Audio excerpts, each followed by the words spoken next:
Sit now, offering a gentle reading. As always, take what feels right for you.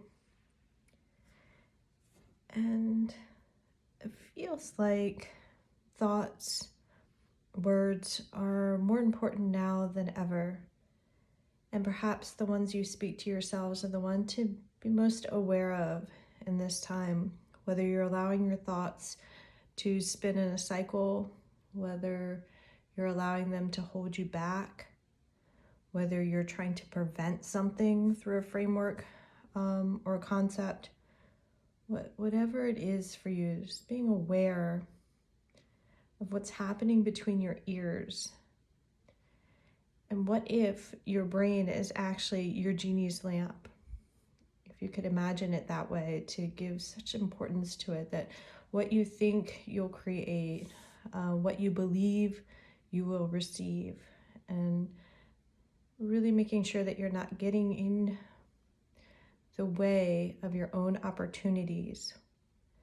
And if you find yourself backpedaling or preventing in any way, taking the time to look at those wounds in the past, to clear the history and allow for a new beginning.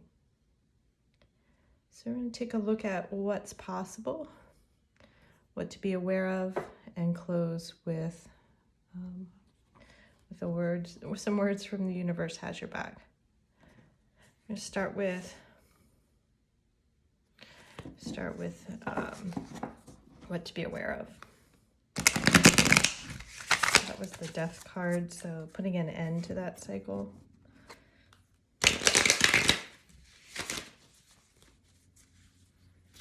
And it's all up to you. And there's no shame, no guilt. I mean, the other day I was thinking, I was feeling guilty. And I was like, let's turn this guilt into greatness. It was the best way I could reprogram that moment of feeling guilty. So notice here the movement. The Chariot card is about movement, about progress, but notice even the driver, everything is a fight from the back end, and losing what needed to be honored, but it's like a going backwards rather than forward momentum here, where just the focus need to be grounded. They're saying ground. 5 of Hazards. So this is your 5 of Pentacles. It's the one in the Rider-Waite deck with the snow and the couple. You don't need to dig through the trash, the rubbish. It's recycling, turning on the light. How can you turn the light back on to see clearly? And noticing the warning signs as you move ahead. So if you're moving through the rubbish, that filter keeps you from the present, and so you miss those warning signs because your brain is so fixed on the past. Everything is filtered through the past. Well, each moment's new. Each moment gives you a new opportunity. And to see clearly, you have to look at the past as an opportunity. Honor it. Don't fight against the future. This card is perfect for the 8 of Swords, I do believe. You're the one trapping yourself. Think of that visceral level. And the fascial tissue, it listens, it responds.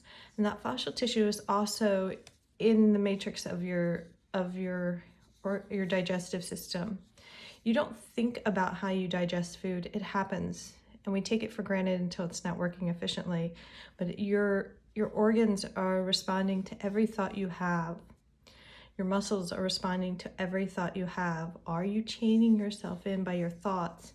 Your physical body will thank you once you release those negative thought patterns, and you'll see a difference in how you're feeling. So rather than this barrage of thoughts, expectations, or squeezing to the past, start to open that up and allow the organs to breathe. Allow your muscles to breathe. Feel the space through the intercostals, those muscles in between the ribs, and just letting those expand. Letting the sternum get some space. If you are guarded through the shoulders, there's usually an anterior rotation through the glenohumeral joint that then puts tightness on the pecs, especially pec minor, pec major. And again, that restricts the breath. It restricts the movement and the freedom at the visceral level. You want to stand tall. You want to open your heart. Don't allow yourself to collapse in with anger and pain. I feel like we need to clear the space after that. I mean, you could shower with like, sometimes the smell makes a difference. You don't have to work so hard against that shift you want in consciousness to release it. That's better. So what's coming? What can grow? What opportunities lie in this place of freedom? Seven of Cups. So Seven of Cups is usually about delusions. So we can take this in this opportunity with the questions that you have the choice. You have the choice to give your attention to any thought. You have the choice when you sit down at a restaurant and order anything on the menu. And when you order from the menu, are you thinking about cost? Are you thinking about your health? Are you thinking about the person across from you? Are you thinking about culture? Are you thinking about indulgence? And sometimes when we think about that indulgence in a meal, there's the texture, there's the chemical process. Oh my gosh, if you have any overeating issues or just dieting and you're like in this rat race of dieting, read the book, The End of Overeating. It goes through the history of food and marketing and just how we've had this change in consumption. And, you know, the last chapter, not to be rude, doesn't give you the answer so much as it kind of shows you a bigger picture that it's not just you. It's not your problem.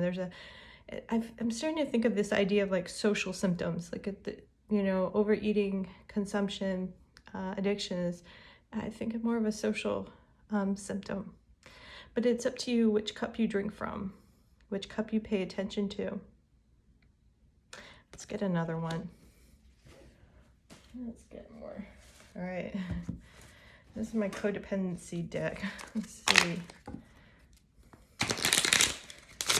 What patterns can you break free of? That's what they want to talk about. Okay.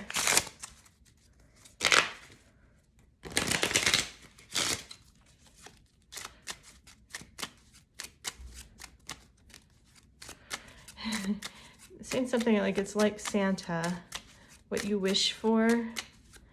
And then there's that pattern of trying to think where they're going with this. Imagine what you wish for, you will receive. Like, do you ever spend so much time wanting something and when you get it, there's a shift there? Is that where they're going? Or perhaps it's about saying, you know, it's kind of like writing that letter to Santa, you're manifesting and just being open to what shows up under the tree.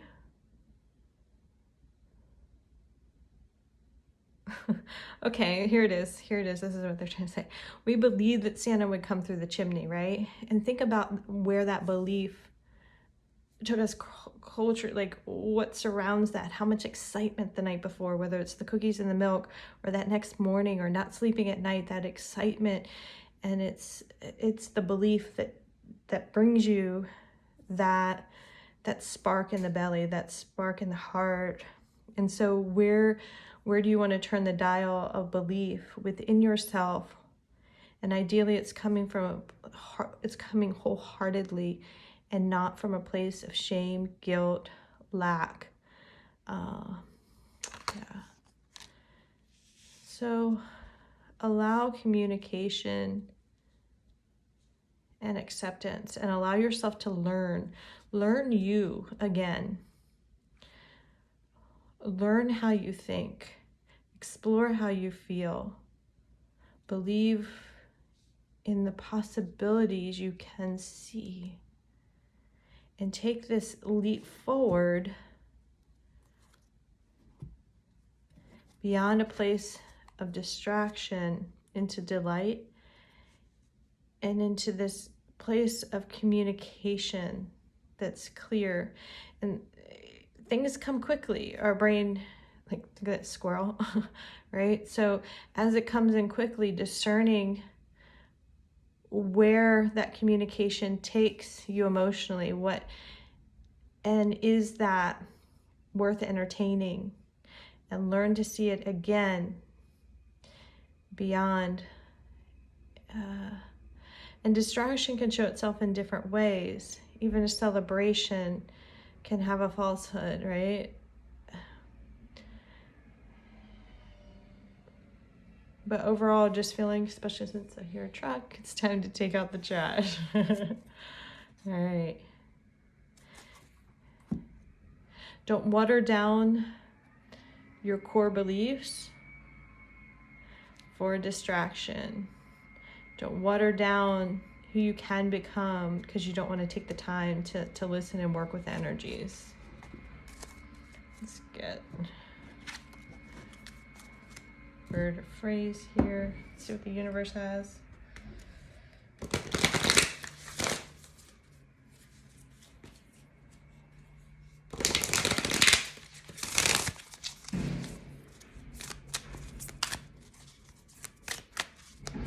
Be careful.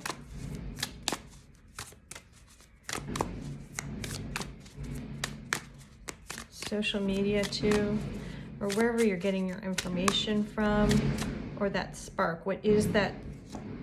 Where's that card? What is this communication? Something about secrets too. It's top deck, card on the deck. Be careful of where you let what comes in, where you take it.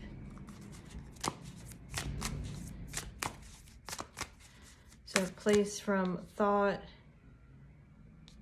word, speaking to emotions. It can happen quick. Self-sabotage, be mindful of self-sabotage. Bottom of the deck, happiness is my birthright, which is beautiful to see the balance there. I do whatever it takes to get closer to consciousness. So how can you bring yourself up, bring yourself out, and feel like, let yourself be your own teacher, your own guide to what's happening. One of my teachers in class, he would say, get infinitely interested about your breath and like paying attention to all those subtleties. And it's a beautiful, beautiful like concept to just notice every little detail. So rather than like beating yourself up for the way that you're working, get really curious in a loving way and see where you can redirect from a place, a whole heart, like wisdom, growth and expansion. Because the more that you like, as you start to pinpoint how your mind is working, it's easy to then just be like, there I go again, you know, and kind of cycle in a new pattern of, and it could be, they're saying anger. Don't get angry with yourself, perhaps, but clearly look at yourself, stepping back. No different than if you're, you know, teaching a child soccer, or you're watching. My nephew's playing soccer now. He's doing great. But within, like, if you're looking at the soccer field, and we're not talking the World Cup, but you have a different mentality and understanding at each level, right? And just honor yourself where you're at and allow yourself to play ball and take yourself to a new level with your happiness in mind. And you have to find what works for you. The way you talk to yourself, the way you choose to believe in yourself to move forward. It's all a gift. It's all a gift.